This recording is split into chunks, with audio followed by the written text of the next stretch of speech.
সকলের নয়নের মণি হয়ে গেছেন আমার দৃষ্টিতে। আমি তার সাথে আমার ব্যক্তিগত কোনো সম্পর্ক নেই। ওনার রাজনৈতিক বক্তৃতা, বিবৃতি, কথাবার্তা দেখেই আমি ব্যক্তিগতভাবে ডাক্তার AJM জাহিদ স্যারের আমি ভক্ত হয়ে গিয়েছি। আমার মনে হয় এখানে যারা আছেন ওনার ভক্ত না এরকম মনে হয় কেউ নেই। উনি আমাদের আজকের রাজনৈতিক অঙ্গনের, আমি আবারও বলছি, একটি রাজনৈতিক নয়নের মণি হয়ে গেছে। আজকে তাকে আমরা এই অনুষ্ঠানে পেয়ে আমি ব্যক্তিগতভাবে খুবই ধন্য। আমার মনে হয় এই অনুষ্ঠানটাও খুব ধন্য।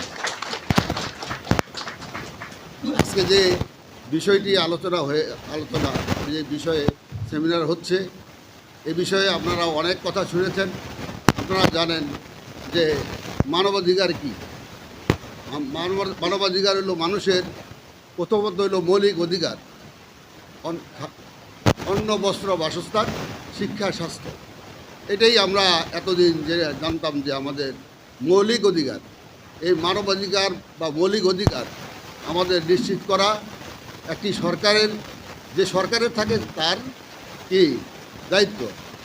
এখন আরও কিছু অধিকার যুক্ত হয়েছে মৌলিক অধিকার হিসাবে। সেটা হলো যেমন ব্যক্তির স্বাধীনতা, আপনার কথা বলার স্বাধীনতা, লেখার স্বাধীনতা, সাংবাদিক ভাইরা যাতে মানে স্বাধীনভাবে লিখতে পারে, বলতে পারে, সেই স্বাধীনতা। এই যে বলার স্বাধীনতা, এই স্বাধীনতা বিগত দিনে ছিল না। সবচেয়ে বড় স্বাধীনতা হলো বেঁচে থাকার স্বাধীনতা, যা বিগত 15 বছরে ছিল না। আপনার অধিকারের কথা বললে, যে কোনো অধিকারের কথা বললেই আপনার বুকে গুলি চালিয়ে দেওয়া হতো, নির্বিচারে গুলি চালিয়ে দেওয়া হতো।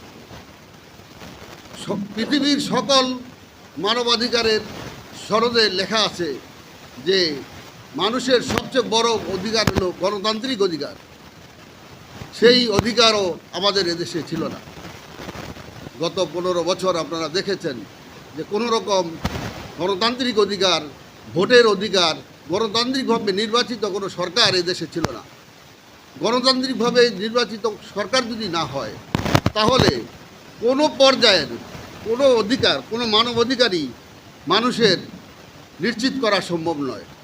আজকে আমি খুবই সংক্ষেপে বলছি যে সকল ভেদাভেদ ভুলে অনেকেই ধর্মের নামে, বর্ণের নামে, বিভিন্ন নামে জাতির মধ্যে একটা বিভক্তি সৃষ্টি করে এদেশের গণতান্ত্রিক ব্যবস্থা এবং গণতন্ত্রের মাধ্যমে মানুষের মানবাধিকার নিশ্চিত যে হবে সেই পরিবেশ নষ্ট করার পায় তারা করছে।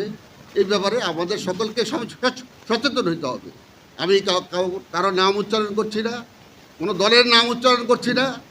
আমার আবেদন 5ই আগস্টে যেভাবে সকল জাতির তৃণমূল পর্যায় থেকে শুরু করে আবাল, বৃদ্ধ, বনিতা, শিশু, বৃদ্ধ হতে শুরু করে সকলে